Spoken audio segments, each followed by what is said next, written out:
4.fr, le plus grand site de webcam live réservé aux adultes. 14h-16h, Brigitte Lahaie, Sud Radio. Bonjour à tous, nous sommes ensemble durant ces 2 heures sur Sud Radio. Alors la formule « on peut vivre d'amour et d'eau fraîche », eh bien, elle va prendre tout son sens aujourd'hui, puisque avec mon invité Stéphane Clerget, eh bien, on va comprendre que c'est pas ce qu'on mange qui nous fait grossir, mais plutôt le manque d'amour. Enfin, c'est pas tout à fait ça ce qu'il dit, mais vous allez voir, on pourrait à peu près le résumer comme ça. Parce que en fait, et il nous avait déjà parlé des kilos émotionnels, Stéphane Clerget, et c'est vrai que les problèmes d'ordre affectif peuvent nous faire grossir ou d'ailleurs aussi nous faire maigrir, parce qu'il n'y a rien de plus terrible qu'un chagrin d'amour pour perdre du poids. Mais vous allez voir aussi que le stress, le manque de sommeil et plein d'autres choses ont une influence sur notre poids. Alors plutôt que de faire des régimes et encore des régimes, eh bien mieux vaut apprendre à gérer sa vie, et c'est ce que nous allons faire durant ces 2 heures. Si vous avez pris du poids à un moment particulier de votre vie, ou si vous en avez perdu sans pour autant avoir mangé plus ou moins, eh bien je vous propose de venir témoigner, ce qui illustrera donc les propos de Stéphane Clerget, qui a sorti un livre « Ce n'est pas ce que vous mangez qui vous fait grossir ». Et puis bien sûr notre numéro, vous le connaissez, c'est au 0826 300 300. Alors Stéphane Clerget n'est pas encore là, peut-être qu'il est en train de manger, qu'il finit son repas.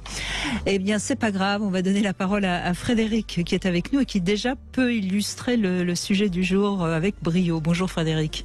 Oui, bonjour Brigitte. En effet, hein, vous avez fait le yo-yo avec votre poids, Frédéric. Racontez-nous. Sur plusieurs années, on va dire. Oui, j'ai démarré mon existence étant enfant, toujours un petit peu rondouillard. Bon, ça s'est amplifié avec l'adolescence. Je pense que le fait que mes parents avaient des problèmes, ça a dû jouer aussi. Je me suis peut-être réfugié dans la nourriture. Et donc, ce qui fait qu'à 18 ans... Vos parents sont assez ronds aussi ou pas ? Oui, mes parents, oui, sont assez mon père était corpulent, oui, et ma mère aussi. On n'est pas dans un certain niveau, mais quand même, ils ont toujours été bien portants. Oui, parce qu'il y a quand même quelque chose intrafamilial. Alors après, je ne sais pas si c'est génétique ou si c'est une sorte d'identification, mais on remarque dans les familles quand les enfants sont ronds et les parents le sont généralement aussi.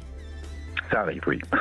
Et donc vous avez pris un peu plus de poids quand... Arrivé à 18 ans, à peu près, donc, ouais. À la fin d'adolescence, ouais. Oui, on va dire, j'étais monté à 125-130 kilos. Ah, quand même, pour oui. 1m80, à peu près. Oui, donc là on est en surpoids, oui. Absolument. Donc après j'ai eu la chance, entre guillemets, de faire, comme je disais, à l'époque on nous envoyait faire le service militaire. Donc j'ai fait ça dans les pompiers, donc on faisait que du sport. Donc suite, en plus que j'ai commencé dans la restauration, j'ai commencé à comprendre certaines choses, donc j'ai arrêté de manger un peu moins et fait beaucoup de sport, donc mon corps s'est transformé. Ouais. Alors, en un an, je suis passé de ces 120 kilos à 90 kilos et plus de muscles que de gras, quoi. Et j'ai eu la chance de grandir énormément entre la période de mes 18 et 20 ans. D'accord, donc vous perdez 30 kilos en très peu de temps quand même, oui. Oui. Sans faire de régime particulier d'ailleurs. Spécifique. En mangeant mieux, quoi. Oui, en mangeant mieux et surtout en faisant du sport à outrance. À l'armée, c'est ce qu'on faisait. On passait la moitié de la journée à faire que ça. Donc, oui. L'avantage de beaucoup de sports, c'est qu'on dépense beaucoup de calories. Voilà, c'est ça. Donc, parce qu'en fait, contrairement à ce qu'on pourrait croire, c'est pas parce qu'on a une masse osseuse musculaire, plus importante qu'on va perdre du poids, parce que le muscle pèse son poids. Hein. Oui, absolument. Ça s'est transformé. Mon corps, j'ai pas changé si, changé un peu de taille, mais c'est surtout à la vision. Bien sûr, les muscles étaient plus là que. C'est plus beau voilà. Un homme avec des muscles qu'un homme avec un bide. Ça, c'est vrai. Je vous l'accorde, voilà. Frédéric. Donc, vous avez eu aussi un succès auprès des femmes qui a augmenté. Oui, c'est vrai. Oui, bien sûr. Et en plus, je veux dire, plus confiance en soi-même. Oui, parce que j'ai mené ma petite enquête, comme toujours pour préparer l'émission. Je fais un petit sondage comme ça autour de moi. Eh bien, figurez-vous que les hommes ne sont pas gênés par les femmes qui sont un peu en surpoids. Ça gêne plus les femmes. Ah. C'est-à-dire que, oui, curieusement, les femmes rechercheront plus un homme avec des muscles, tandis que les hommes, ils cherchent pas une femme avec des muscles et une femme qui est un peu ronde. C'est au contraire, c'est comment dirais-je, c'est chaleureux, maternant, sans doute. Voilà. Alors on est toujours au même proverbe. Hein, les hommes regardent les blondes et préfèrent les brunes, c'est ça, je crois. Je sais pas. Oh, c'est pas gentil pour moi, ça, Frédéric. Non, mais c'était un proverbe qui date. Vous savez, je suis des années 70, donc ça a toujours été dit, ça. Hein. Après, bon. Maintenant, voilà quoi. Oui, donc et puis par contre. Là, vous savez pourquoi ce proverbe existe? Parce que c'est toujours intéressant de comprendre l'origine d'un proverbe. J'adore savoir pourquoi exactement. Allez-y, oui. Tout simplement parce que les blondes seraient plus superficielles. Ah, d'accord. Que les brunes. Plus facile, d'accord, oui. Bon, bah alors maintenant, ça a dû évoluer quand même depuis le temps. On s'en fout. Bon, alors, donc voilà, vous êtes donc arrivé à 90 kilos autour de... À peu près, ouais. Donc ça, c'est relativement... Bon, ça va. C'est bien, oui, 1m89, 90 kilos, c'était... ça va. Et oui, après j'ai repris mon métier d'origine, la restauration. Je suis reparti dedans, j'ai repris un peu de poids, je suis monté à une centaine de kilos. Et là j'ai perdu en l'espace de quelques années mes grands-parents qui pour moi étaient ça a été comme des parents, enfin ça a été très très dur. Et je suis passé à peine 85 kilos après la perte de mon grand-père. Ah oui. Alors, des 105 kilos à 85 kilos. Et là, en l'espace d'un an, et sans vraiment ralentir de manger ni rien. Donc je pense que oui, dans l'émotionnel, là, je crois que ça a joué énormément. Oui, bien sûr, mais je le disais en introduction, un chagrin d'amour, c'est souvent ce qui nous fait maigrir. Et là, il y a une perte, donc du chagrin, et ça vous a fait, encore une fois, sans manger moins. Sans particularité, oui. Et aujourd'hui, vous en êtes où? Vous faites quel poids? Aujourd'hui, j'ai 51 ans, je fais 93 kilos à peu près. Oui, donc vous êtes revenu à un poids à peu près qui vous correspond. Voilà, c'est ça qui est mon poids, je pense, dans les 90-95 kilos, qui est mon poids de forme. Et alors la question importante, évidemment, par rapport à l'émission d'aujourd'hui, aujourd'hui vous vous sentez bien dans votre peau, j'imagine? Ça commence. Oui, donc on voit ça, parce que quand vous prenez du poids au moment de à la sortie de l'adolescence, en fait, c'est parce que vous n'êtes pas si bien que ça dans votre peau. Je pense que ça jouait énormément. On se replie. Je me suis replié.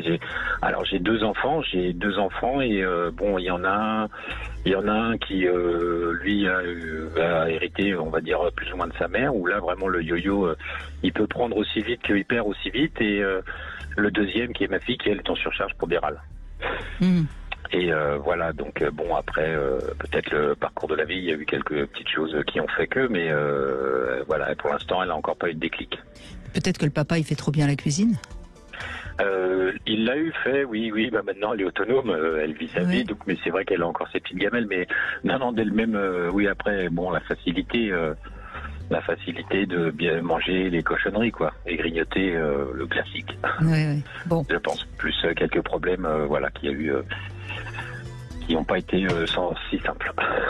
Oui, mais on va peut-être le voir tout au long de cette émission, suivant les témoignages évidemment, mais peut-être que c'est encore plus complexe pour les femmes, cette question des kilos et des kilos émotionnels. Merci Frédéric, certainement, en tout cas, d'avoir échangé avec moi en attendant l'arrivée de Stéphane Clerget, qu'on va présenter dans un instant. Stéphane Clerget, qui est donc avec nous, pédopsychiatre, auteur de ce livre « Ce n'est pas ce que vous mangez qui vous fait grossir » aux éditions Le Duc. Alors, vous aviez écrit un livre formidable qui s'appelait « Les kilos émotionnels ». Oui. Celui-ci n'est pas du tout un petit peu, il y a un point commun évidemment, mais il n'est pas du tout dans la même veine, si je puis dire, parce qu'en fait, vous montrez que notre poids, contrairement à ce qu'on croit, c'est pas uniquement ce qu'on mange, c'est pas uniquement le nombre de calories, c'est aussi notre style de vie, j'ai presque envie de dire. Oui, c'est vrai que 10 ans après les kilos émotionnels, il y a eu des recherches, il y a eu des travaux et on comprend un peu mieux, en tout cas, les mécanismes biologiques et même neurologiques qui interviennent aussi et qui sont, j'allais dire, les vecteurs de nos émotions et qui expliquent ces prises de poids. C'est-à-dire qu'avant, avec les kilos émotionnels, j'expliquais comment les émotions nous faisaient grossir et 10 ans après, on sait maintenant les mécanismes sous-jacents, pas tous, mais on comprend notamment l'impact impact sur le microbiote, par exemple, l'inflammation de l'intestin, qui joue à la fois sur notre humeur et à la fois sur les prises de poids. Donc ce qui est intéressant, c'est qu'on a effectivement des explications et puis on a aussi des précisions, c'est-à-dire qu'on comprend maintenant que le TDAH, par exemple, peut faire grossir, que l'hypersensibilité peut faire grossir, qu'il y a un certain nombre comme ça de troubles psychiques qui peuvent favoriser les prises de poids. Et donc c'est tous ces aspects-là qu'il faut prendre en charge, à la fois psychologiquement, mais aussi par les aliments, parce qu'on voit qu'il y a des aliments qui peuvent nous aider à aller mieux aussi moralement, et donc il y a des aliments qui nous aident aussi à maigrir, notamment les aliments fermentés, par exemple. Ça, c'est un peu inédit parce que ça vient modifier le microbiote de l'intestin. Donc, il y a plein de découvertes récentes qui sont passionnantes pour ceux qui s'intéressent aux raisons qui les ont poussés à grossir alors qu'ils mangent ou tout simplement normalement. Pour tous ceux qui ont envie de rester avec leur poids de forme aussi. Ouais, moi j'ai trouvé ça tout à fait intéressant. Alors il y a des choses qui ne surprennent pas, par exemple que le stress puisse faire grossir, tout ça surprend pas. Maintenant que le manque de sommeil puisse faire grossir, moi ça m'a surprise. Bon, ça va, je dors bien. Mais... oui, c'est pas le cas de beaucoup de Français qui malheureusement dorment pas assez. Oui, la respiration, ça m'a paru assez simple aussi à comprendre, mais enfin bon, c'est bien de le signaler. Et alors il y a une chose dont vous parlez, c'est que durant la Covid, il y a eu énormément d'augmentation de poids. Alors peut-être parce que les gens, évidemment, ils grignotaient sans arrêt. Oui. Mais peut-être qu'il y avait aussi d'autres raisons, l'angoisse peut-être. L'angoisse, certainement, oui. L'angoisse fait grossir, fait manger et fait grossir, même si on mange pas plus. Une angoisse un peu permanente, une angoisse de mort. Donc, manger, on se sent vivant. Et l'ennui aussi, beaucoup d'ennui. Beaucoup de gens se sont ennuyés, manquaient d'occupation, les jeunes aussi. D'ailleurs, ont pris du poids parce qu'ils sortaient beaucoup moins. Et il y avait moins de rencontres et donc oui, l'ennui forcément pousse à manger parce que on ne sait pas à quoi penser, alors on mange et puis évidemment le manque d'activité physique, le fait de rester à la maison sur son fauteuil, oui, ça favorise le surpoids. Et paradoxalement, pendant le Covid, les gens dormaient plutôt moins bien. Donc le manque de sommeil, l'angoisse, oui, bien sûr. Eh bien, on va voir au cas par cas, comme toujours avec vous sur Sud Radio 0826 300 300, et c'est Alia qui est avec nous. Bonjour Alia. Bonjour à tous. Alors moi je voulais juste témoigner d'un cas qui est dans mon entourage, d'une maman qui a un surpoids et qui, donc j'ai écouté ce que vous disiez, qui n'a pas eu de problème, qui a fait des régimes au cours du temps et puis ça ne fonctionnait pas.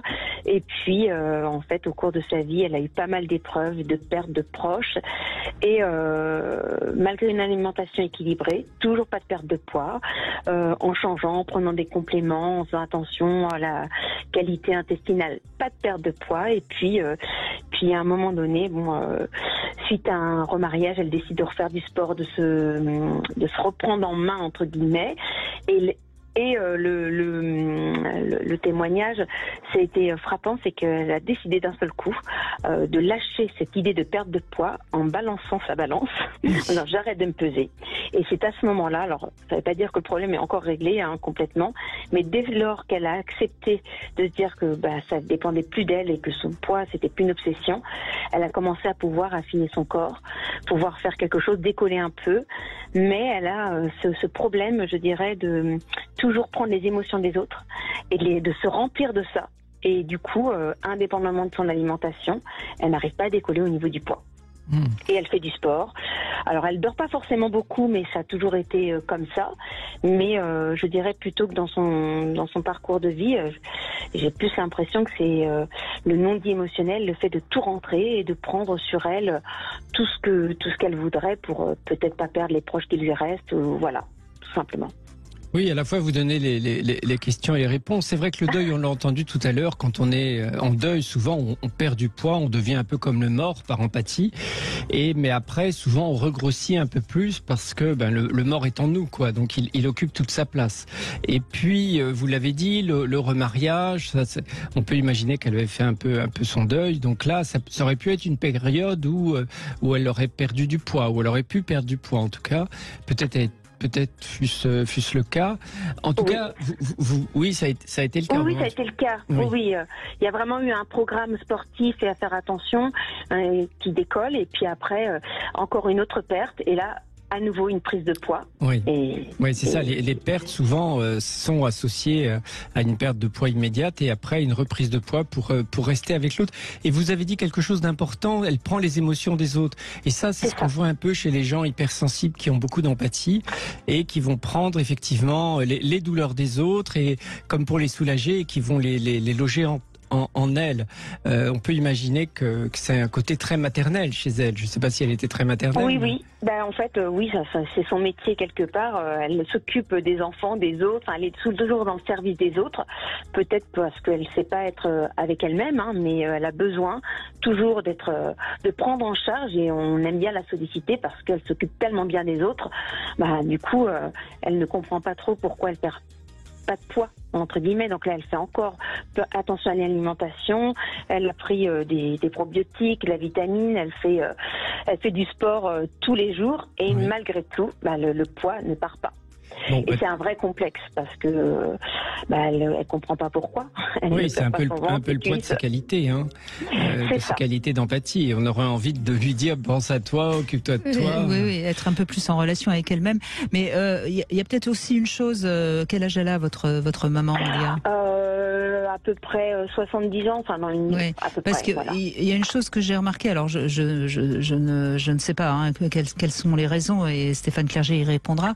J'ai remarqué que quand on a pris du poids après 40 ans, 50 ans, c'est très difficile de le perdre et peut-être que c'est d'autant plus compliqué pour elle de perdre du poids. Oui, après vous avez raison, il y a les raisons physiologiques et à la fois ça a aussi un intérêt.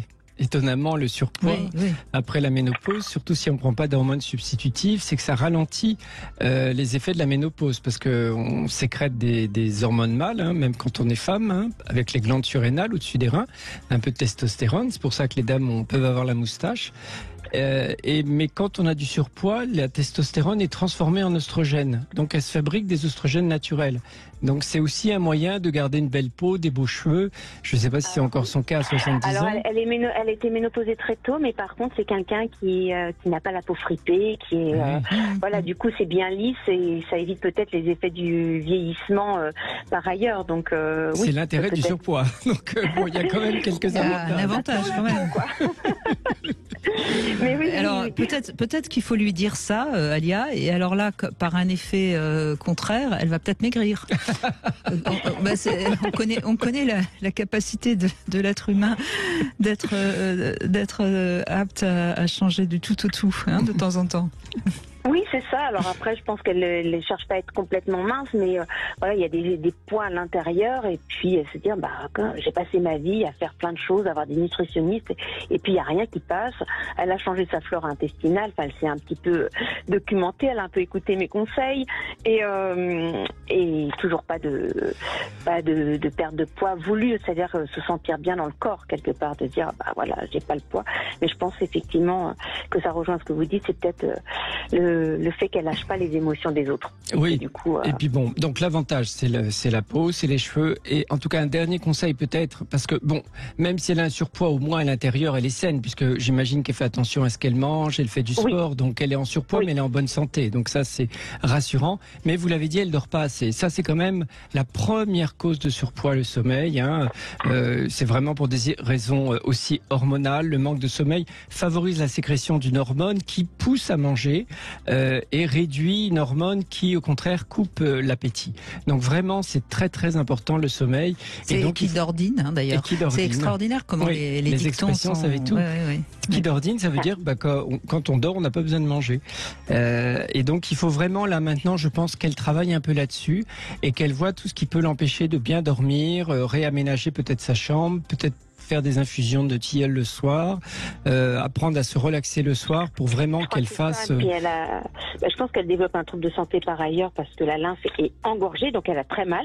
Mais je pense que en fait, c'est des émotions non dites ou non conscientisées. Alors, elle essaie de penser à la sophrologie, d'essayer de faire d'autres choses. Mais peut-être qu'elle peut déjà écrire un peu ce qui se passe chez elle. C'est un bon moyen d'être un peu en relation avec ses propres émotions, l'écriture.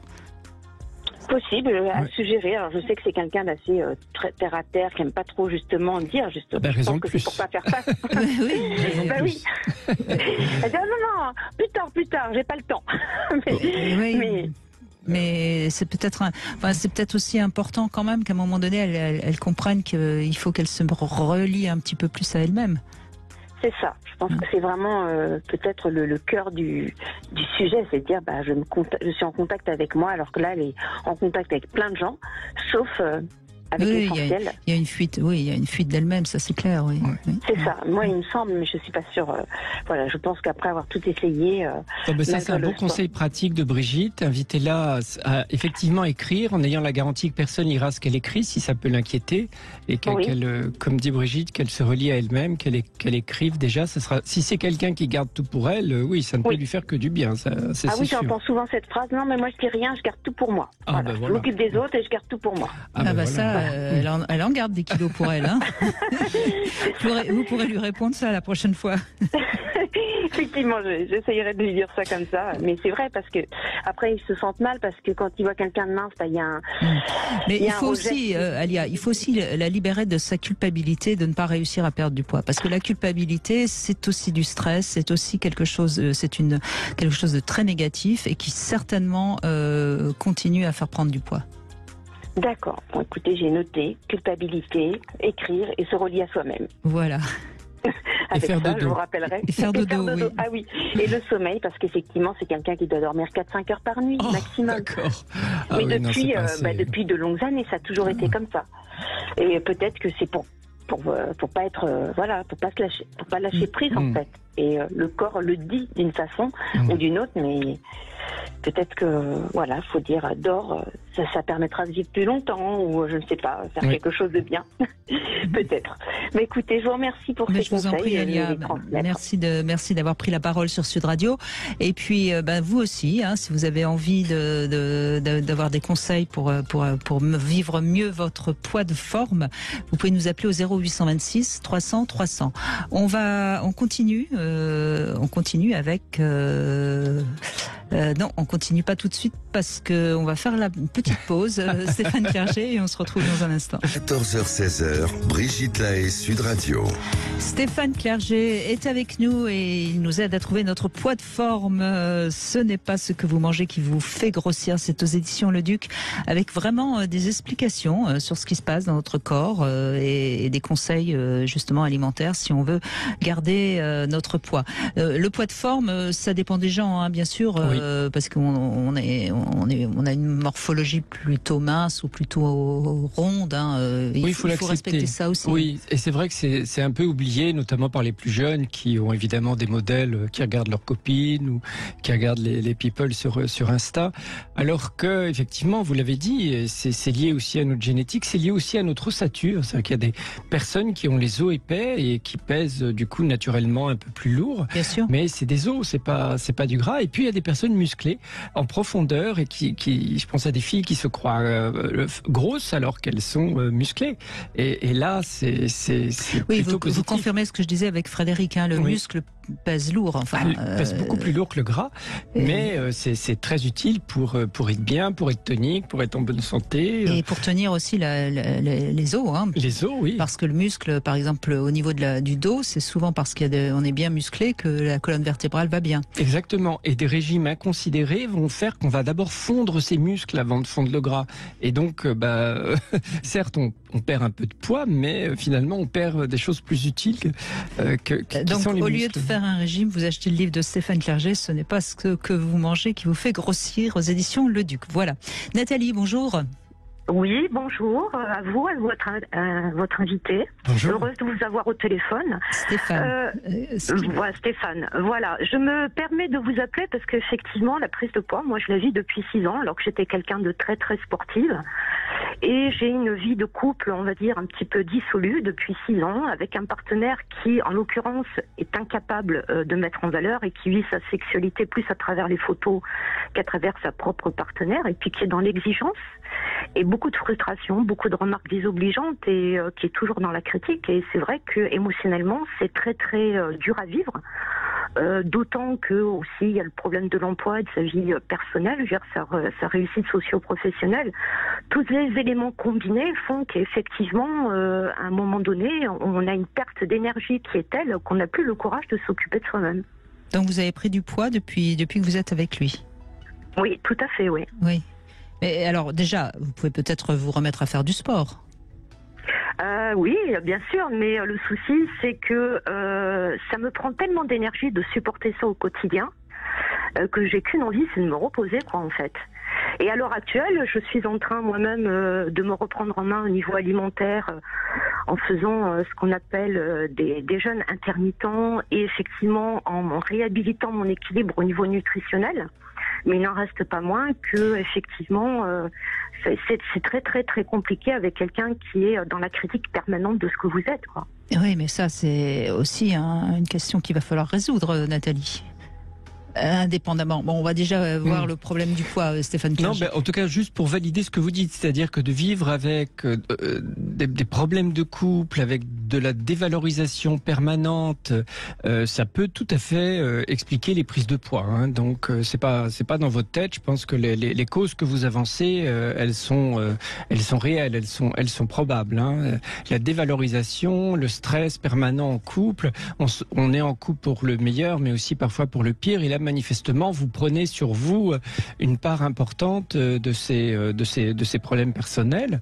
Donc, oui, allez faire du sport. L'idée qui vous est proposée, là, de prime abord, c'est justement de vous éloigner du lieu stressant, c'est-à-dire du domicile conjugal. On ne vous parle pas de divorcer, mais en tout cas de faire des choses en dehors. Oui, notamment pas marié, grand bien me fasse. Oui, c'est ça, de sortir de la maison le plus possible pour évidemment faire des distractions, pour vous aider moralement. Et puis pendant ce temps-là, vous allez pas manger. Hein.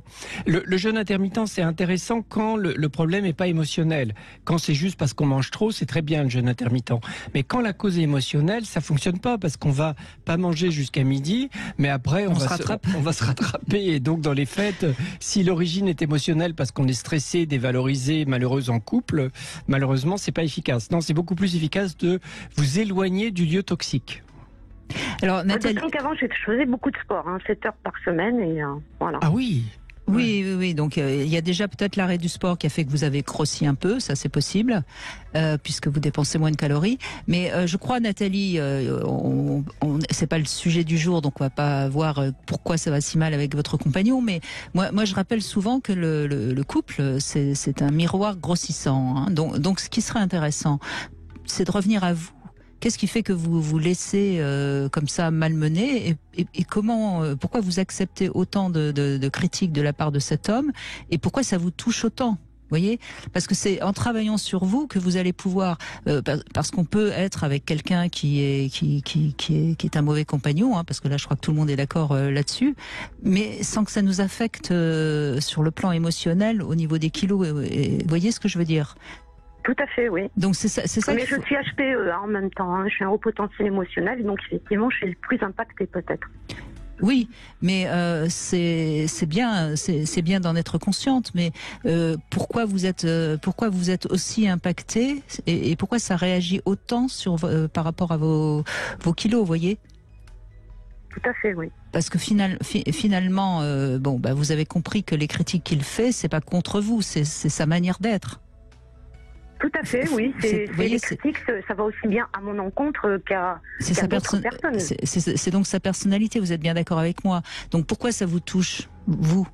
C'est parce que ça réveille en vous des choses qui ne sont pas encore résolues. Et c'est ça que tout à fait, je suis d'accord avec vous sur la question, oui. Voilà, et c'est ça que je vous propose de faire, parce que si vous arrivez à résoudre ce qui ne va pas chez vous, c'est-à-dire sans doute un manque de confiance, un manque de sécurité, des manques d'amour qui ne sont pas encore réglés, vous allez moins être impacté sur le plan des kilos. Après, rester ou pas avec lui, ça c'est une autre histoire. Mais déjà, ça sera un travail intéressant et qui va vous permettre de vous retrouver vous-même, de peut-être moins grossir, parce que si vous continuez comme ça, vous allez encore en prendre des kilos, hein, Stéphane Clerget. Il n'y a pas de raison que ça s'arrête, oui. On est d'accord. Et puis, vous allez... C'est encourageant. Mais non, c'est pour ça qu'il faut agir, oui. C'est pour ça qu'il faut agir, oui. Et puis, vous allez aussi retrouver votre énergie. Parce que ce que vous allez constater, dès le début de cette introspection qui sera donc intéressante et qui va vous permettre d'aller mieux, eh bien vous allez améliorer votre estime de vous-même, parce que quand on fait un travail sur soi qui porte ses fruits, on se sent tout de suite mieux. Ah oui, tout à fait, mais pourtant c'est pas faute de le faire depuis plusieurs années, donc... Non, mais là, si vous arrêtez de faire du sport, c'est aussi parce que vous êtes un peu triste, un peu déprimé, parce que ça a quand même été ce qui vous caractérisait. Donc, oui, le tout sport, à fait, oui. Oui, mais le sport, ça fait du bien, évidemment, parce qu'on élimine des calories, mais ça fait surtout du bien parce que c'est bon pour le moral. C'était un peu votre thérapie, entre guillemets. Donc là, vous êtes privé d'une ressource qui était essentielle pour vous. Alors, on peut peut-être la remplacer par une autre source, hein, comme vous l'a dit Brigitte, de faire un travail sur vous, c'est aussi fondamental. Mais en tout cas, il faut absolument faire quelque chose pour vous, vous occuper de vous, que ce soit en faisant du sport, que ce soit en réfléchissant sur vous. Mais il faut vous sauver de la situation. Bon. Tout à fait, oui. Je suis assez d'accord, mais bon, j'ai pensé que c'était important d'en parler parce que je ne pense pas être la seule femme concernée par une situation telle dans le couple. Ah oui, c'est important, surtout que vous l'avez dit, vous n'étiez pas quelqu'un en surpoids. Vous l'êtes devenu il y a 6 ans. Donc là, en général, il y a clairement une cause. Hein. Quand ça arrive comme ça tardivement, il y a une cause. D'accord. C'est purement émotionnel, donc on est bien d'accord. C'est sûr, oui. Enfin, il y a quand même l'arrêt du sport. Oui. Qui peut vous avoir fait prendre, on va dire, 2-3... émotionnel, le sport fait du bien au moral. Oui, bien sûr, mais on peut dire peut-être que vous avez pris 2-3 kilos, mais il en reste quand même 5 qui sont carrément, évidemment, émotionnels. Ce qui quand même bon, écoutez, je vous remercie pour tous ces conseils et puis vous souhaite une bonne continuation pour votre émission qui aide beaucoup de gens. Je vous remercie. Merci Nathalie, on va continuer. Avec Isabelle justement, mais là, c'est les questions intimes. Bonjour Isabelle. Bonjour Brigitte, bonjour Stéphane. Bonjour. Alors première question, justement, quelle note vous donneriez à votre image corporelle sur 10 7,5. Oh, ça va, c'est bien. Ouais, ça va. Ouais, c'est ça bien. Va. Je me sens bien, oui. Hein, ça va Stéphane? Je me sens mieux, J'aimerais bien voir la même. Stéphane, je doute fort que vous donniez une moins bonne note. Non, ça je ne le crois pas. Deuxième question, quel est votre plus beau souvenir amoureux, Isabelle? Mon plus beau souvenir amoureux... Ah, c'est difficile ça. Ou sexuel, si vous préférez, hein. C'est plus facile. Eh bien, peut-être... Si, mon plus beau souvenir amoureux, c'était une nuit de folie au clair de lune sur la plage. Waouh. Voilà. Ça fait bien partie des plus grands fantasmes féminins. Ah oui? Ah oui. Bon, il faut qu'il fasse beau, hein, cela dit, en ce moment. C'est pas facile. L'été, je le rajoute l'été. Oui. Remarquez, pourquoi pas l'hiver, hein, avec un homme qui nous tient bien chaud, ça peut être sympa aussi. Et puis, dernière question, puis après vous pouvez en poser une à Stéphane. Est-ce que vous avez déjà été tenté par le libertinage? Non. J'ai plein d'amis qui me tenteraient d'y venir, mais non, je n'ai jamais été tentée par le libertinage. Non, des fois je me questionne, des fois je me dis que ça pourrait être une solution parce que je suis célibataire et voilà. Mais non, en fait non, j'ai jamais franchi ce pas-là, jamais. Bon, eh bien écoutez, merci de votre franchise en tout cas. Stéphane Clerget vous écoute, allez-y. Alors moi j'ai une question à vous poser, Stéphane. J'ai un ami qui me dit toujours être libre, c'est choisir ses contraintes. Comment aujourd'hui inculquer à nos enfants cette notion de liberté quand les écrans nous envahissent et nous rendent dépendants? Et voilà. Jolie question. On parlait de la dépendance précoce des écrans chez les enfants. Hein. Je parle des adultes. De cette dépendance dans laquelle on est en train de rentrer. Et pour moi, c'est complètement à l'opposé de la liberté. Oui, et à la fois, il faut accepter que la dépendance est intrinsèque au développement de l'enfant. C'est-à-dire qu'elle est indispensable. C'est parce que les petits humains sont dépendants et savent attirer notre attention et notre affection qu'ils évoluent. Hein, vous savez, on sait la différence entre les petits humains et les animaux. Les animaux, ils naissent presque tout faits, quoi. Ils ont à peine besoin de leurs parents. Les petits humains, ils sont dépendants et on est dépendants les uns les autres. Et la dépendance, c'est pas un vilain mot. C'est ce qui nous permet aussi de faire famille, de faire couple, de faire société. Donc, faut accepter cette notion de dépendance. Et si on devient dépendant aux écrans ou aux drogues, c'est justement parce qu'on a du mal à accepter la dépendance aux humains. Et que l'adolescent qui veut se décoller de ses parents, il devient dépendant des drogues, il remplace ses parents par des drogues. C'est des trucs qu'il peut contrôler, il a l'impression de pouvoir les maîtriser, il peut les acheter. Ou alors on devient dépendant des aliments, parce qu'on veut essayer de contrôler ce à quoi on est dépendant. Mais c'est justement en acceptant la dépendance aux êtres humains, à accepter l'amour, à accepter le couple, à accepter la famille, à accepter le groupe, eh bien qu'on aura moins besoin d'être dépendant à des artifices que sont les écrans, que sont les drogues. Ou que sont les aliments qui font grossir. Donc n'ayons pas peur d'être dépendants, accompagnons l'enfant le soir pour se coucher, en restant à côté de lui, en lui proposant pas une tétine, mais en restant à ses côtés. Acceptons de montrer à son enfant qu'on a besoin de quelqu'un pour être bien, un amoureux ou une amoureuse. Acceptons tout ça et ne soyons pas dans la dépendance à l'indépendance à tout craint.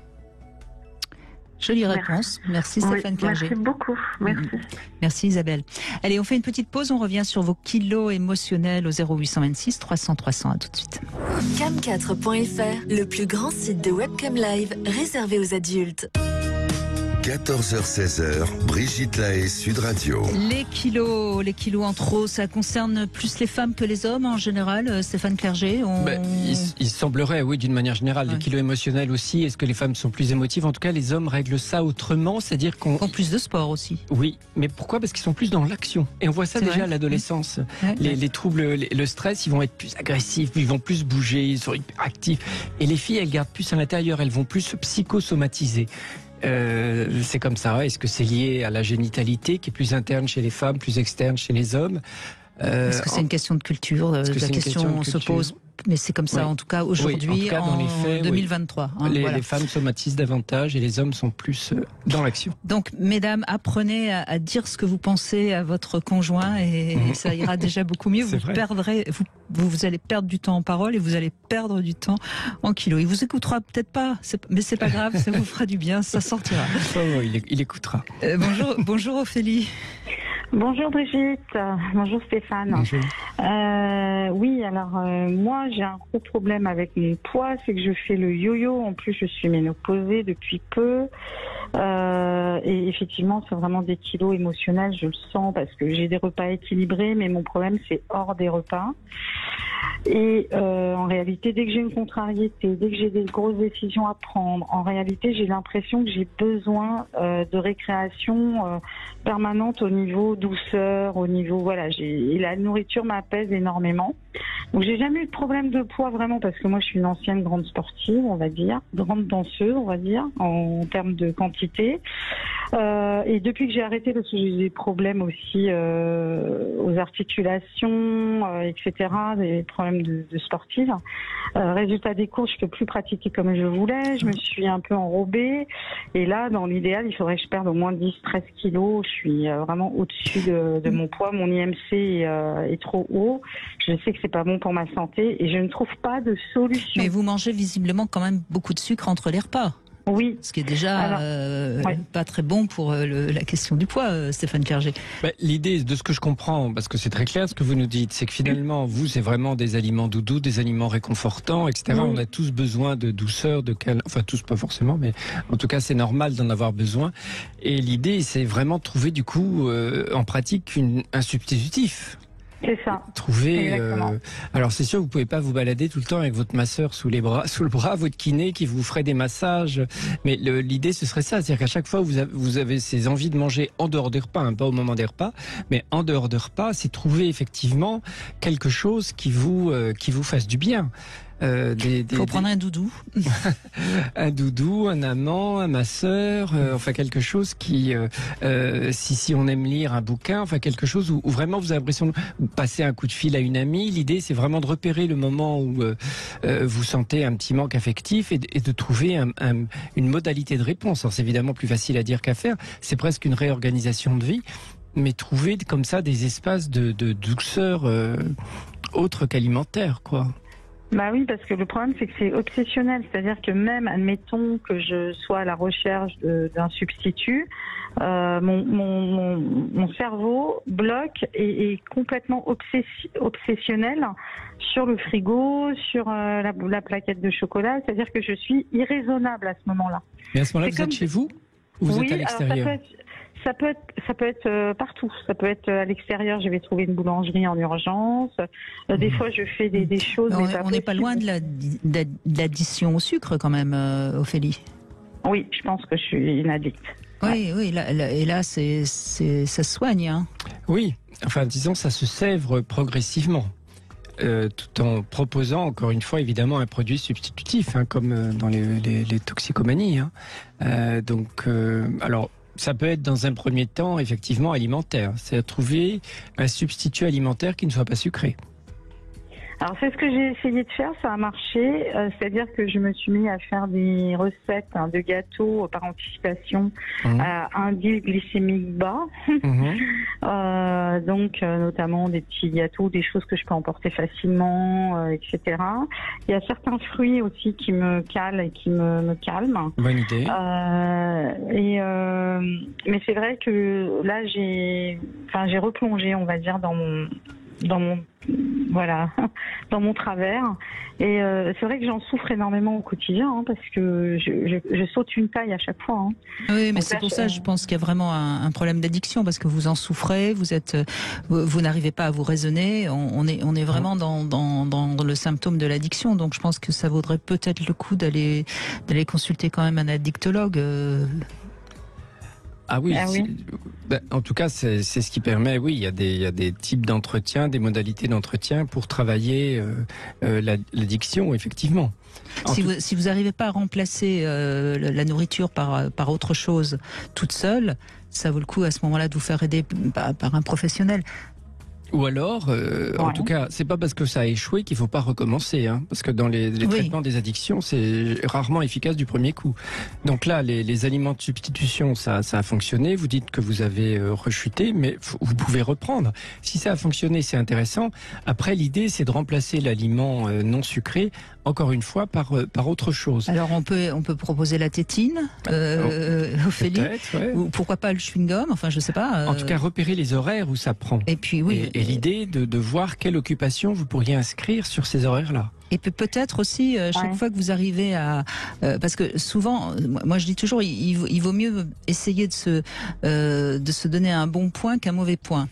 Et peut-être que vous pourriez, chaque fois que vous arrivez à résister, à ne pas justement prendre une sucrerie ou un gâteau ou je ne sais quoi, vous mettez un petit tiret. Et au bout de 10 tirets, par exemple, vous avez droit à, je sais pas moi, à votre gâteau préféré ou à quelque chose de vraiment, mais qui sera forcément moins souvent. Et enfin, je sais pas. Hein, Oui, il y a beaucoup de choses comme ça qui peuvent être faites. Mais vous pouvez aussi prendre exemple sur les fumeurs de tabac. Parce que c'est vraiment la même chose. Vous avez remplacé le tabac par du vapotage. Bon, vous avez recraqué. Vous pourrez revenir au vapotage. Le vapotage, ce serait l'équivalent des aliments non sucrés.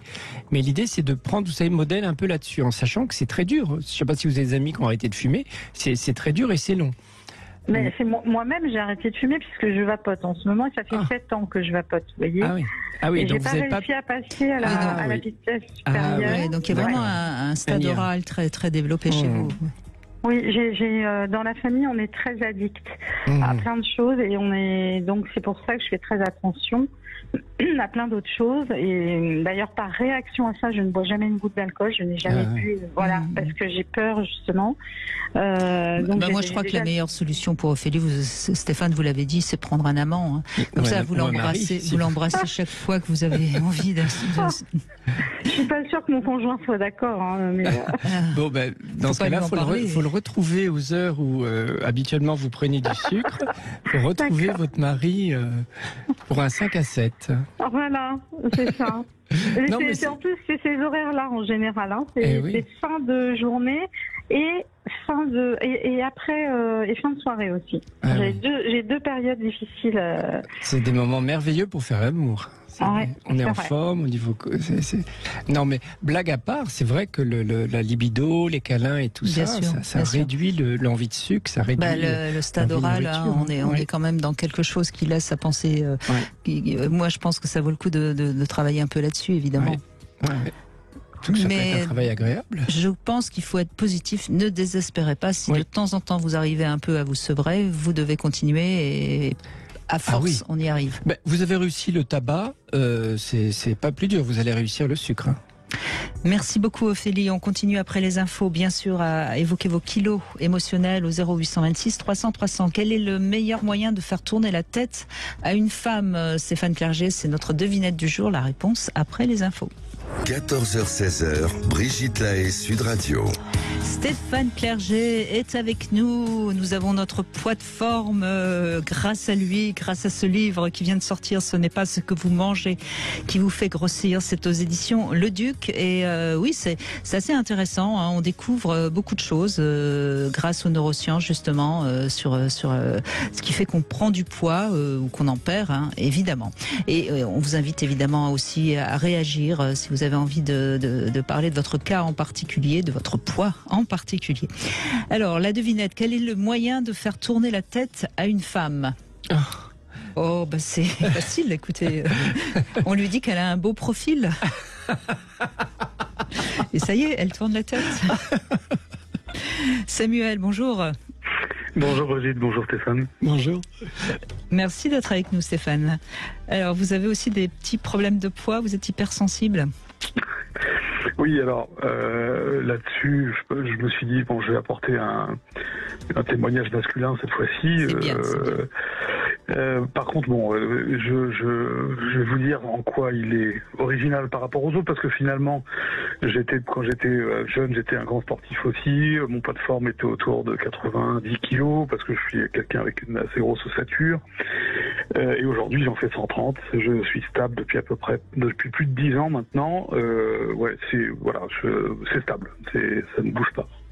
Oui, mais ça fait quand même 40 kilos de plus que votre poids de forme, en effet. Oui, tout à fait. Oui. Donc c'est problématique. Il y a évidemment des conséquences que vous imaginez sur un prédiabète, sur des problèmes de dos, etc., etc. Voilà, ça je passe parce que je pense que le plus intéressant, c'est de rentrer un petit peu dans le fond. Enfin, je sais pas ce que vous en pensez. Bien sûr. D'abord, j'ai comme beaucoup de témoignages depuis tout à l'heure, des problèmes de sommeil aussi, et ce que j'appelle à la fois ma chance et mon boulet, qui est mon hypersensibilité. Quand j'étais petit, je prenais beaucoup de place partout. J'étais très extraverti. J'avais une personnalité très ouverte. J'ai été très vite, très précoce. J'ai parlé assez vite. Très vite même. J'ai une précocité intellectuelle, etc., qui n'a pas été prise en charge. Et assez vite, les adultes m'ont fait comprendre qu'il fallait que je me taise. J'ai donc assez vite essayé de contrôler mes émotions. Et voilà. Et donc je prenais beaucoup de place, trop de place à mon sens à cette époque-là, évidemment. Si bien que je voyais bien que mon petit frère s'en sortait pas.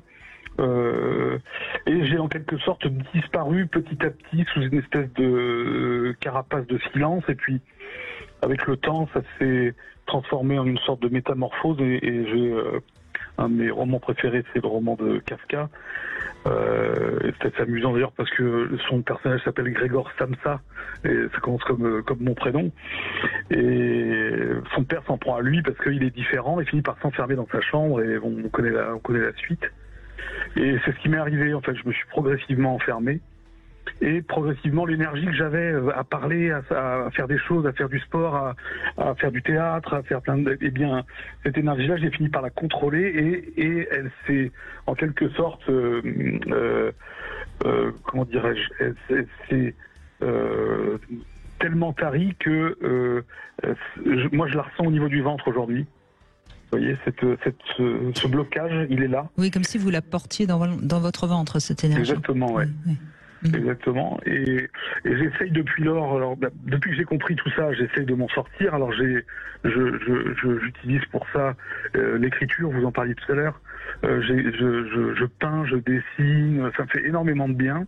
D'ailleurs, je pense que l'art-thérapie, la thérapie par l'art est une vraie solution pour un certain nombre d'entre nous, je pense. Bien sûr, oui. Mais voilà. Est-ce que vous avez pu vous mettre en colère contre ceux qui vous ont justement empêché de vivre ? Non, malheureusement, j'ai jamais encore réussi à le faire. C'est peut-être ça aussi, hein, indépendamment évidemment du surpoids, mais c'est peut-être ça qu'il faut aussi libérer. Hein. Oui, mais comment dirais-je c'est fou. Je ne sais pas si vous êtes d'accord avec ça, Stéphane Clerget, mais je trouve que les gens qui sont hypersensibles, et il y en a énormément, hein, il y a beaucoup de gens hypersensibles, c'est souvent des gens trop gentils. Oui, c'est vrai que ça va souvent de pair, oui. Parce que finalement, ils sont aussi sensibles à leur agressivité et et ils aiment pas les conflits, c'est vrai. Alors ça c'est sûr, c'est une chose. Et si vous voulez, parce que le personnage de Kafka, c'est son père qui s'en prend à lui. Moi, ça a été ma mère. Alors, elle s'en est pas prise à moi de manière, comment dirais-je, violente, mais il y a eu une violence dans l'hyper-amour qu'elle m'a donné. Et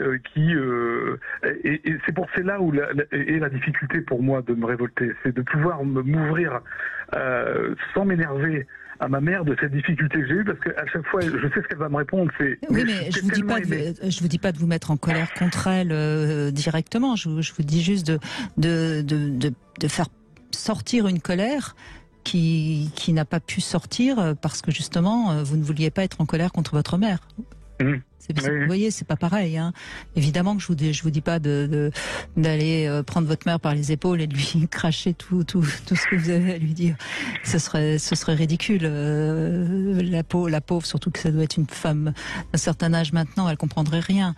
Surtout qu'elle l'a certainement pas fait contre vous. Oui, bien sûr. À vous entendre comme ça, c'est vraiment l'intuition première qui me vient, c'est que vous avez beaucoup travaillé sur vous, vous avez compris beaucoup de choses, mais il y a une émotion qui n'est toujours pas sortie, c'est la colère. C'est ce que j'entends. Oui, mais cela dit, ça c'est assez étonnant parce que cette colère quand même ressort dans un certain nombre de tableaux que Sans doute, mais c'est bien l'art-thérapie, mais visiblement ça ne suffit pas pour l'instant. Oui, vous pensez sans doute à l'activité physique, j'imagine.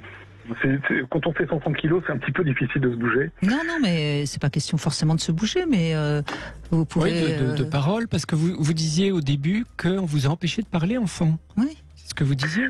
Oui, et puis ça a continué avec le temps, en fait, parce que, comment dirais-je, il y a eu quelque chose de très violent pour moi, c'est que ma mère a tellement voulu me protéger du monde, si vous voulez, que quand je suis arrivé dans la vie, je l'ai prise de plein fouet.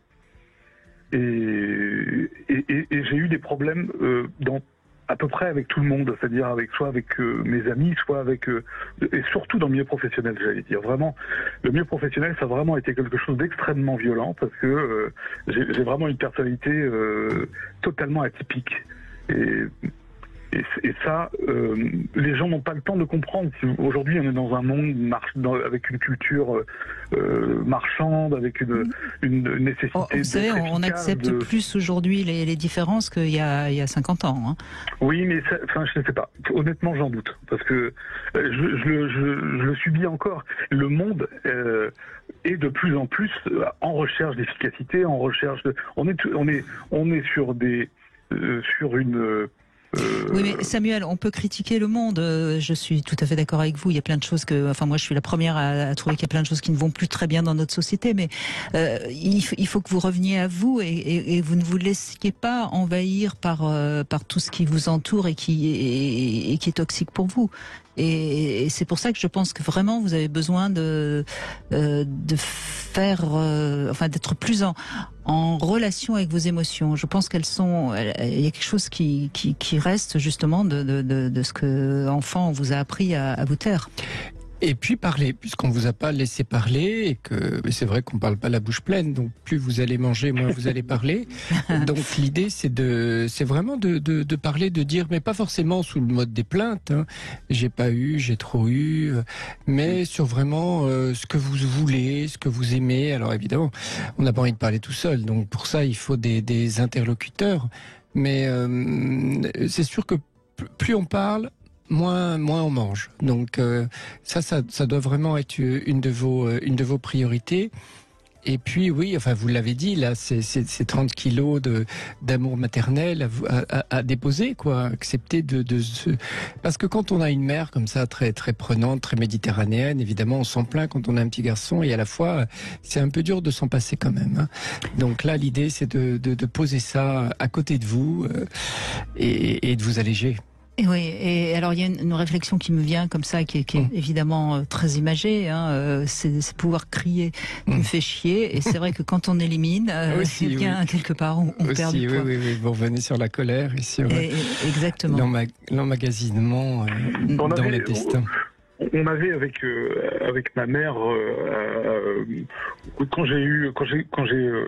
avant que je rencontre ma femme, on avait une relation qui était très très comment dire, mais même avant, au sortir de l'adolescence, on était très en conflit en fait, très souvent. Parce que je ressentais moi cette mainmise, ce côté ce côté mère beaucoup trop présente. Pour en sortir, j'ai pris le contre-pied de ses opinions. J'ai fait, un peu comme tout le monde, mais on avait une relation assez conflictuelle. Et bon, j'ai réussi à en sortir avec le temps, mais j'ai eu une très très lourde dépression. Et tiens, j'avais une question à ce propos. Pendant ma dépression, il y a deux choses parce que on sait bien que la dépression c'est une maladie de la volonté, et du désir. Et il y a deux choses qui n'ont pas disparu au cours de ma dépression, c'est l'envie de manger et l'envie d'avoir des relations sexuelles. Est-ce que ça s'explique ça? On va vous répondre dans un instant, Samuel. On vous retrouve tout de suite. Avec Stéphane Clerget qui vous donne des conseils par rapport à votre surpoids et qui est l'auteur de ce livre Ce n'est pas ce que vous mangez qui vous fait grossir aux éditions Le Duc. Samuel est avec nous et vous venez de nous dire donc pendant votre dépression vous n'aviez pas perdu votre appétit, hein, votre appétit pour manger et votre appétit de vivre sexuel, ce qui me laisse à penser quand même, Samuel, que c'était pas une vraie dépression, hein, parce qu'en principe justement la dépression nous fait perdre notre libido. Stéphane Clerget, oui, qu'est-ce que vous pouvez conseiller? Oui, on réfléchissait entre guillemets à votre cas et on se disait que ça pourrait être intéressant finalement, compte tenu de votre hypersensibilité et puis de la compréhension hein, des mécanismes hein, qui vous ont conduit jusque-là et du fait que vous avez fait déjà beaucoup de travail sur vous-même, peut-être paradoxalement hein, de vous oublier un peu en vous occupant de quelqu'un ou de plusieurs personnes, soit dans le cadre d'une association, soit, je suppose que, je sais pas, vous avez peut-être des enfants, ou en tout cas de vous investir auprès de quelqu'un. Comme je pense que vous pouvez être de bons conseils, justement, de vous oublier finalement et d'oublier peut-être vos soucis en investissant la prise en charge d'un plus faible ou d'une plus faible que vous. Je vous remercie pour le conseil. Et alors, je vous assure que c'est vrai. J'ai compris. Enfin, je me suis fait cette réflexion il y a à peu près 1 an, et je suis bénévole écoutant dans une association aujourd'hui. Depuis, je suis encore en formation là, mais je vais bientôt être lancé tout seul pour écouter des gens dans une association très célèbre. Bon, ça prouve que le conseil de Stéphane Clerget est le bon, alors Samuel. Je suis sûr que ça portera ses fruits. Je suis sûr que ça va vous aider. Que vous ne mangerez plus. À vous alléger, oui. Merci Samuel en tout cas. Merci beaucoup. On continue avec Jean qui est avec nous. Bonjour Jean. Vous aussi. Alors c'est bien hein, parce qu'on a des hommes qui sont en surpoids. C'est bien. Il n'y a pas que les femmes. Hein, c'est courageux aussi qu'ils prennent la parole sur ce sujet-là. Mais oui, mais parce qu'ils nous aiment. Bonjour Jean. Bonjour Madame Lahaye. On vous écoute. Brigitte, pardon. C'est pas grave, vous pouvez. Les deux c'est moi, Ouais, c'est les deux. Vous passez Brigitte de toute façon. Donc... Bah oui, on s'appelle par nos prénoms parce qu'on forme une famille, une grande famille, n'est-ce pas Stéphane? Oui. Je vous écoute depuis tellement de décennies, depuis le début, alors depuis le temps, même si on ne se connaît pas, je vous entends. Tous vos sujets, et puis j'apprécie vraiment ce que vous faites avec tous les collaborateurs que vous avez et les invités que vous faites venir. Qui sont bien, hein, je confirme. Voilà. Allez-y, Jean, Stéphane vous écoute. Oui, bonjour monsieur. Bonjour. Stéphane. Oui, comment dire, moi je fais 1m80, je pèse 103 kilos, je fais environ 20 kilos de trop. Et il est vrai que par rapport à la nourriture, je mange sûrement de trop aussi. Et c'est pas spécialement... comment je vais dire ça? Excusez-moi, je suis un peu ému. Et... comment je vais dire, c'est pas que j'ai faim spécialement, c'est que j'ai besoin de manger certains aliments pour me sentir mieux. Dire, émotionnellement, pour s'en sentir mieux, ça doit être ça. Oui, oui, d'accord. Oui, ça vous fait du bien de manger. Quand vous mangez des choses que vous aimez, vous vous sentez mieux. Voilà, tout à fait, oui. Et malheureusement, c'est quelque chose que Jean, c'est quelque chose qu'on entend souvent. Hein, c'est la nourriture, ça apaise. Faut pas oublier que nos premiers plaisirs quand on vient au monde, c'est quand même de se nourrir. Hein. Bien sûr, je suis d'accord avec vous. Après, il y a le sexe, mais au début, il y a quand même que la nourriture. Hein. Oui, mais après, justement, je pense que quand on est en âge pour le sexe, ça remplace très bien, ça compense très bien la nourriture. Oui, absolument. D'une certaine façon, enfin, peut-être pas pour tout le monde, mais pour beaucoup. Je crois que c'est assez juste, hein, Stéphane Clerget. Pour nous, les hommes, surtout. Ou les femmes, quand on a beaucoup de sexe, en général, on n'est pas très gros. Hein. Non, on perd du poids et on a moins besoin de manger, effectivement. Et puis autrefois, il y avait le travail aussi. Hein. Travail dans les champs, mais on travaillait moins seul, on était avec des gens, on parlait, ça nous faisait un peu du bien. Bah ça c'est sûr, moi je confirme, j'ai mangé 60 ans là. Et quand j'étais jeune, j'étais à la ferme, je pesais 84 kilos et puis après quand j'ai pu faire un travail aussi dur, le poids a monté petit à petit quoi. Pour atteindre le poids que j'ai aujourd'hui. C'est à la fois une activité physique et à la fois on pense pas à ses soucis quand on travaille la terre. Ouais. C'est ça. Et puis j'ai remarqué aussi quelque chose parce que important d'en parler. Ça fait environ depuis 2010 qu'avec ma compagne, j'ai pratiquement plus de relations sexuelles parce qu'elle a plus de désir ou quand on arrive à faire quelque chose, ça se passe jamais bien. Et c'est à ce moment-là aussi qu'elle a pris du poids et moi aussi d'ailleurs. Et pourquoi ça se passe pas bien? Ça se passe pas bien, c'est-à-dire le peu de fois où elle est d'accord pour qu'on fasse l'amour, on commence et juste avant qu'elle ait l'orgasme, au moment qu'elle ait un orgasme, elle a un mal de tête colossal qui monte par la nuque, qui enveloppe toute la tête, et elle vit un enfer tellement si violent. Et on n'arrive pas à comprendre ça, et ça s'est encore passé dimanche, là. Donc c'est vrai que dans quel sens on ne sait pas trop aller. Et je sais pas, amoureux d'elle, ça serait plus facile, mais c'est pas le cas. Ça fait 30 ans que je suis avec elle. Bien sûr. Elle n'a pas de problème de tension artérielle? Non, pas du tout. Parce que ça évoque un peu ça. Depuis qu'elle est jeune. Alors, soit c'est psy, soit c'est médical. Prenez quand même l'avis du médecin, parce que c'est bizarre, ça. C'est pas la première fois que j'entends ça. Hein, cela dit, mais en effet, il peut y avoir déjà peut-être une visite chez un ostéopathe. Ça peut peut-être débloquer quelque chose au niveau mais c'est peut-être. Enfin, je suis d'accord avec Stéphane. Il faut peut-être quand même en parler au médecin. Et puis, c'est ce que je vais faire, je dis là. Parce que c'est stupide de pas avoir beaucoup de rapports sexuels à cause de quelque chose qui peut. Enfin, déjà, si vous comprenez la raison, ça va aller mieux. Ah oui. Voilà, déjà, hormis le fait que ce fameux mal de tête, parce que ça se passe en général quand elle a envie, c'est pas quand elle a pas envie, parce que moi je force pas les gens du tout. Bien sûr, bien sûr. Bon, mais la plupart du temps, elle a pas envie elle a pas de désir, quoi. Mais comme beaucoup de personnes, j'entends dans vos émissions ou ailleurs, dans les que je lis, et puis on trouve pas la solution, j'essaye d'en parler avec elle, elle sait pas quoi répondre, c'est compliqué quoi. En tout cas, vous nous avez donné les causes, effectivement, du fait que vous mangez, hein. Plus d'activité physique et plus de sexe, on a des causes. Si, je fais des activités physiques, mais puis le travail de la ferme qui était extrêmement épuisant. Ah oui. Aujourd'hui, je fais toujours du sport, je fais de la danse. De toute façon, vous avez un âge où il vaut mieux quand même ne pas en faire trop, mais on revient toujours à la même chose. Peut-être qu'il faut que vous retrouviez des choses qui vous plaisent à faire, à part manger, quoi. Je fais des choses qui me plaisent. J'adore la danse, je fais de la danse. Tout à fait. Donc, je dirais qu'aujourd'hui, mon poids ne fait pas le yo-yo, à part 1 ou 2 kilos, jamais plus. Je prends plus de poids. Mais je suis quand même à 103 kilos, alors que je devrais en faire 20 de moins. Peut-être qu'il faut manger un tout petit peu moins déjà, parce que vous savez, après 60 ans, on a perdu un peu de masse musculaire, et donc forcément, si on mange la même chose, on prend du poids. Je veux dire, entre 50 et 60, si vous avez pris du poids, et si vous avez mangé la même chose, c'est évident que vous avez pris du poids. J'ai mangé, on va dire, j'extrapole, mais je sais pas si c'est vrai. J'ai mangé comme quand j'étais à la ferme, on va dire. Oui, donc forcément vous avez pris du poids, vous voyez. Donc déjà, si vous réduisez un petit peu vos calories, notamment évidemment les pâtisseries, le pain, manger viande et légumes, quoi. Ouais. Ça, je mange des légumes.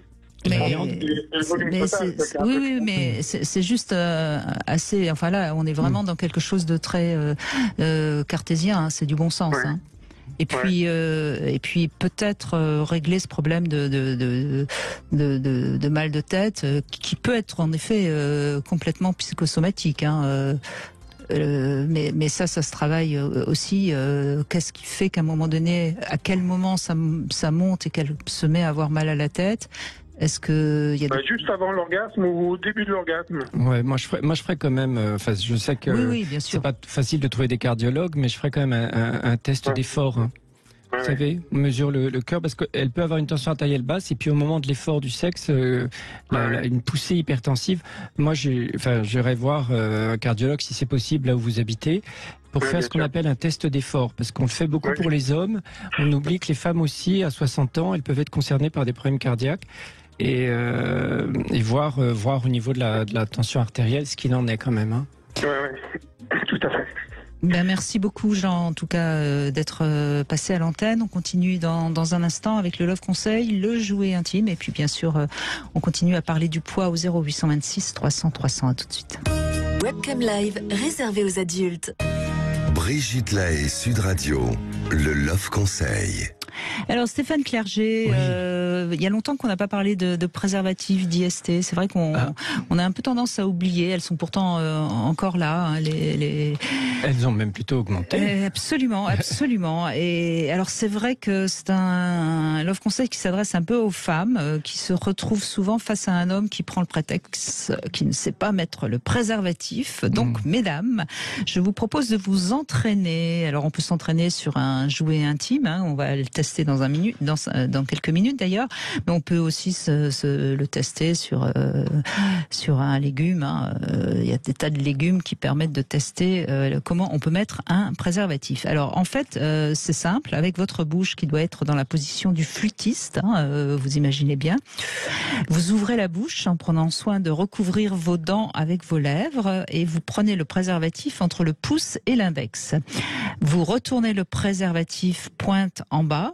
Éventuellement, vous pouvez prendre soin de glisser une goutte de lubrifiant, parce que l'avantage du lubrifiant, c'est que ça glisse toujours mieux, évidemment. Et puis vous placez délicatement le préservatif à l'entrée de votre bouche.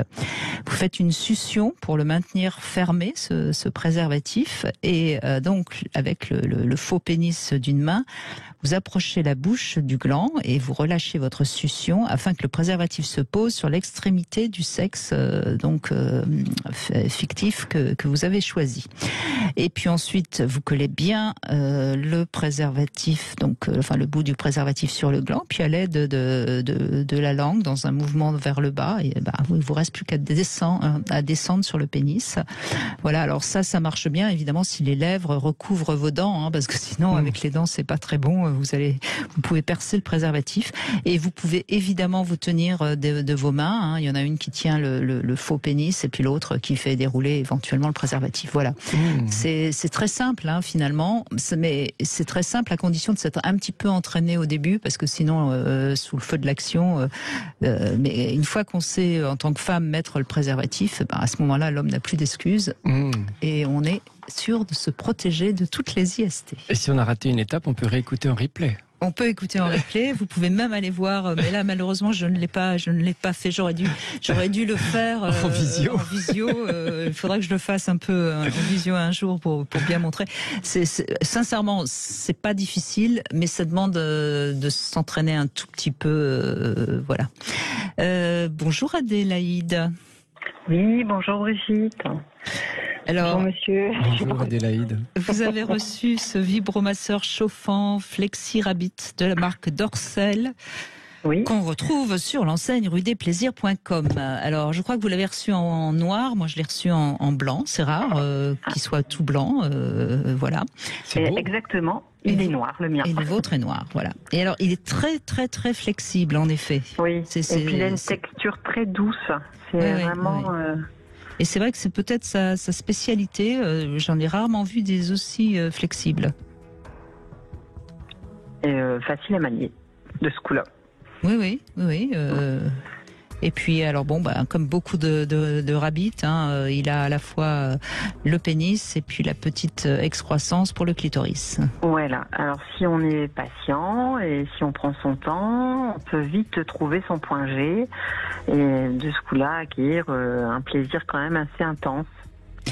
Oui, parce que c'est l'avantage de ces jouets qui sont à la fois pour le vagin et pour le clitoris, et ça permet. Alors moi je trouve ça très intéressant parce que je déconseille d'utiliser que des vibromasseurs.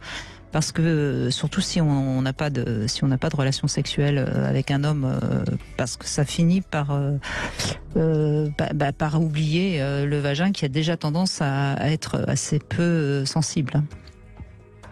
Bon, moi, j'ai trouvé qu'on peut. En fait, il y a deux points sur ce petit jouet. Bon, déjà, il est très beau. Moi, j'ai trouvé qu'il était sympa. Oui, il est joli. Il est doux. Bon, il est très flexible, facile à manier. Et on a de la chance. On peut justement. Il y a plusieurs vitesses.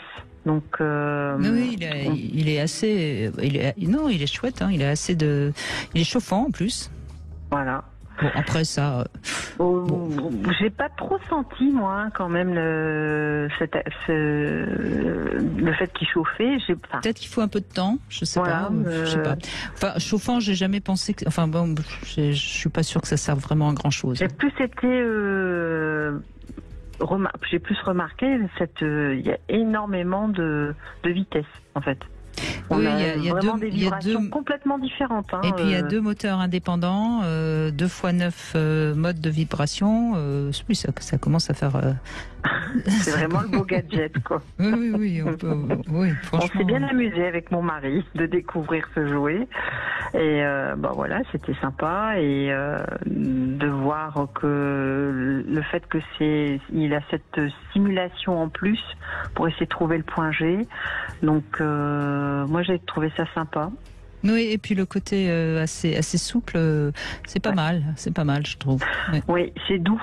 C'est plus doux que d'habitude les petits jouets comme ça, les vibros, ils sont assez durs. Celui-là, il est très flexible. Ah oui, vraiment. Et donc c'est ce côté flexible donne un côté un peu plus doux. Rien que pour le manier, c'est beaucoup plus facile et c'est moins.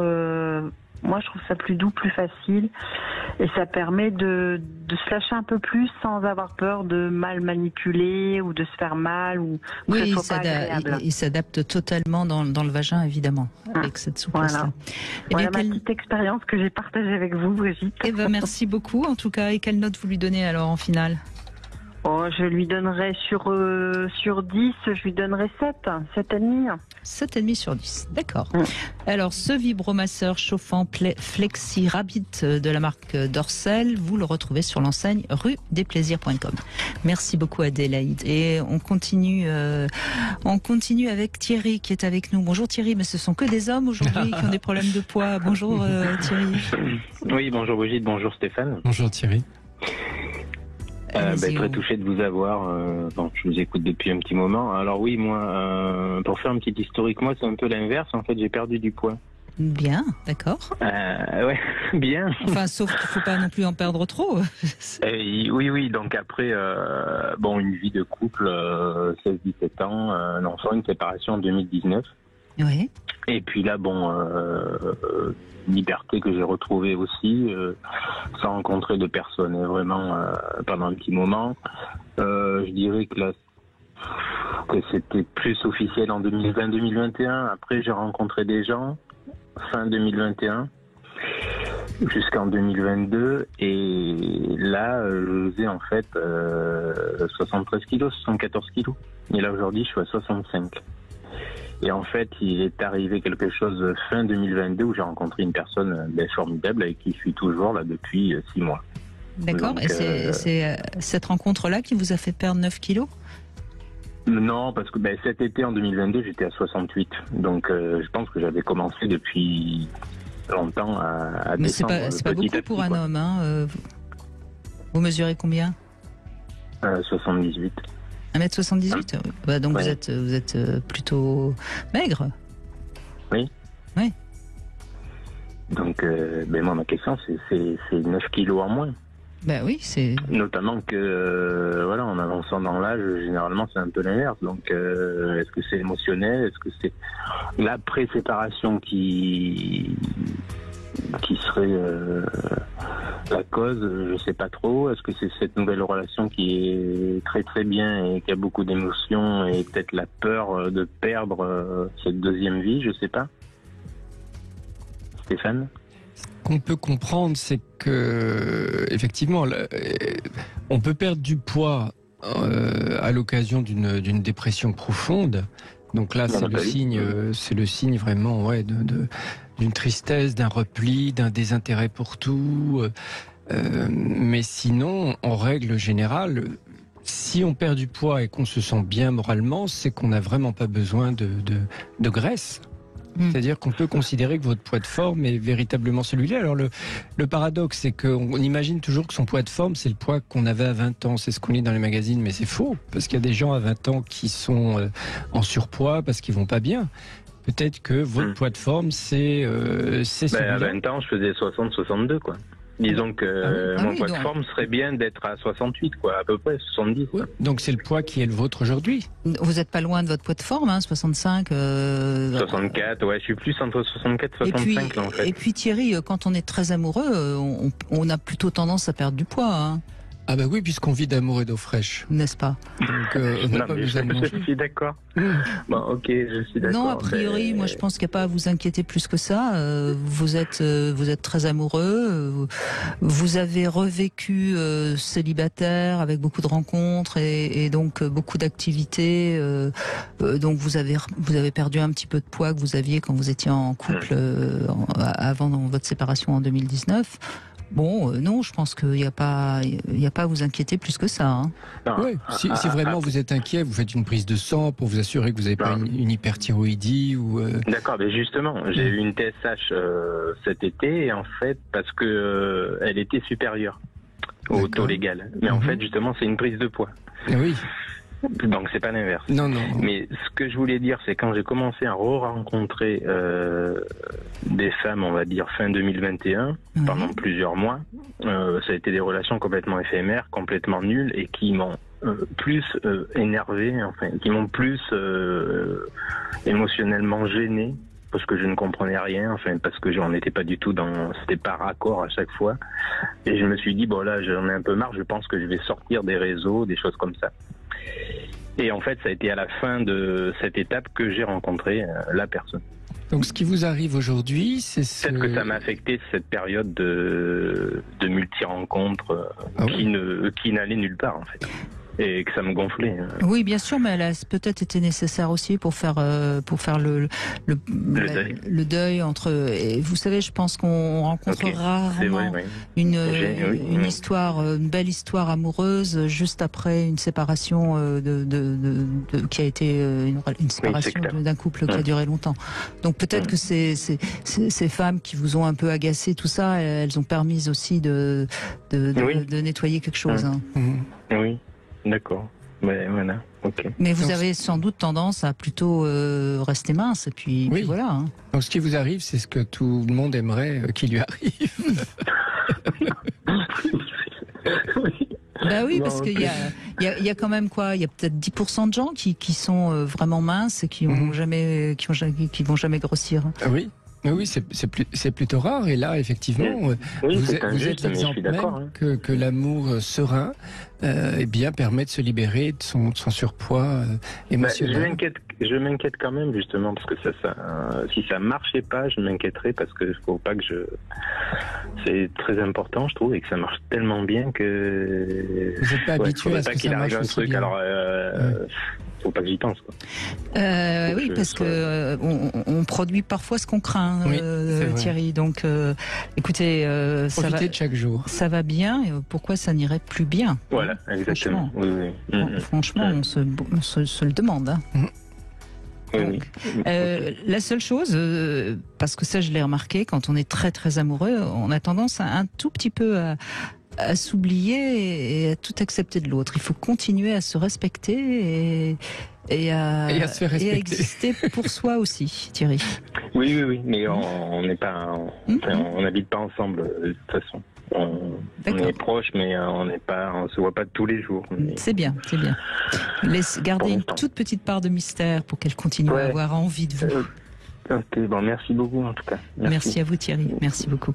Allez, on fait une petite pause, Stéphane Clerget, puis on va conclure dans un instant. Je pense qu'on a donné pas mal de conseils et on voit bien les kilos, comment notre poids est fluctuant avec notre état. C'est le thermomètre émotionnel. C'est fou, c'est extraordinaire. Non, l'amour a un rôle très important. On pourrait faire une émission l'amour et les kilos. Absolument, à tout de suite. Réagissez. 4.fr, le plus grand site de webcam live réservé aux adultes. 14h-16h, Brigitte Lahaie, Sud Radio. Avec Stéphane Clerget qui vient de sortir ce livre, Ce n'est pas ce que vous mangez qui vous fait grossir. C'est aux éditions Le Duc. C'est sorti en poche également. Oui. Chez Le Duc également. Oui. Non, livre de poche. En livre de poche, pardon. Excusez-moi. Livre de poche. Et on a eu des hommes, mais il y a encore des femmes. Bonjour Nathalie. Bonjour Brigitte, bonjour Stéphane. Bonjour Nathalie. Merci d'être avec nous. Alors vous avez fait un régime après votre accouchement, mais vous mangez quand vous vous ennuyez. Ouais, c'est ça. En fait, j'avais bien minci avant mon accouchement, enfin largement avant. Quand je suis tombée enceinte, j'ai pris quelques kilos, mais rien de catastrophique. Et j'ai été arrêtée presque 1 an. Avec mon bébé, quoi. Et en fait, je m'ennuyais, je mangeais. Dès que j'avais un stress, je mangeais. Et en fait, je pense que je m'ennuyais, quoi, énormément. Et j'ai pris l'habitude depuis de remplacer cet ennui par manger. Ça me donne une satisfaction. Et du coup, je prends des kilos, quoi. Oui.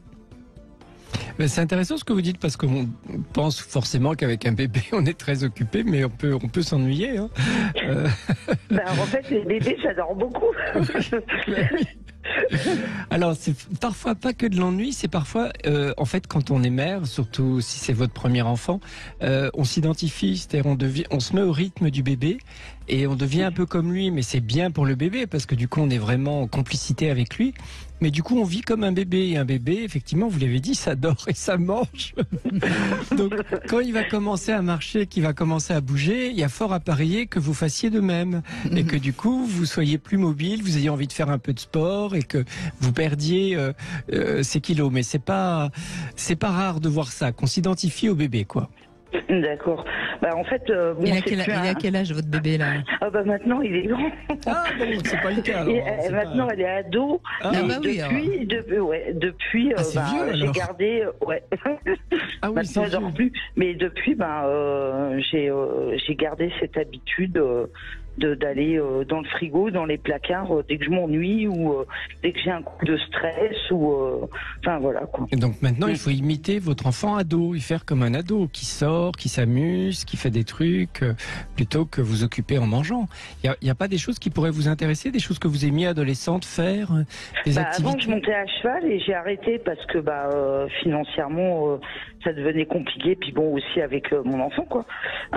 Et c'est vrai que le fait d'avoir arrêté de monter à cheval, je pense que ça m'a enlevé une grosse partie d'activité physique, oui. Physique et puis extérieure à la maison quoi.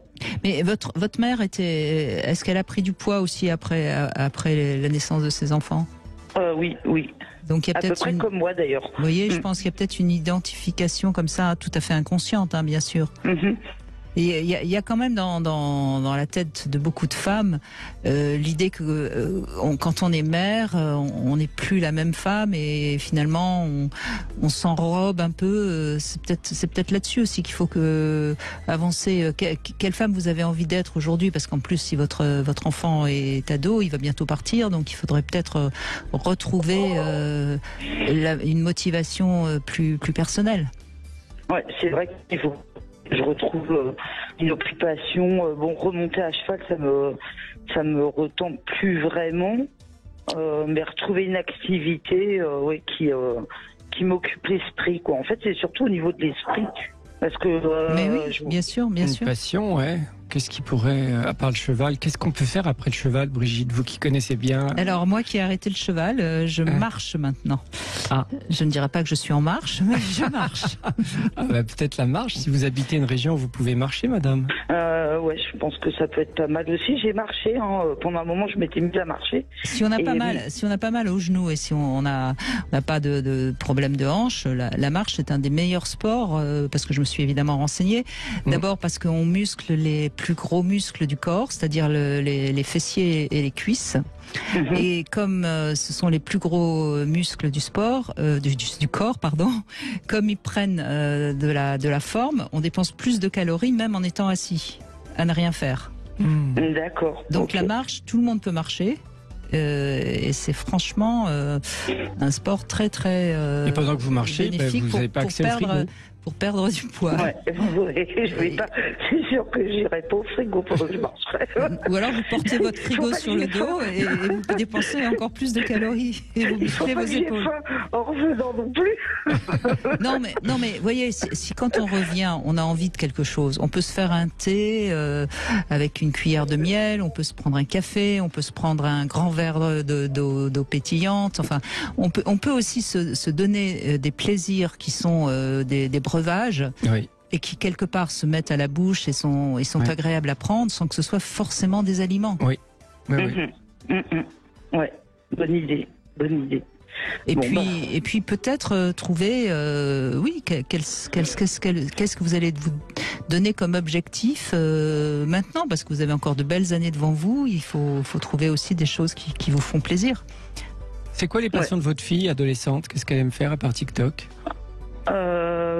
Elle a fait plein de trucs. Elle a fait de la danse, elle a fait du chant, elle a écrit, elle dessine, elle est très créatrice. Donc là en ce moment, elle est plutôt dans l'art. Elle peint. Elle fait beaucoup de dessins et de peinture.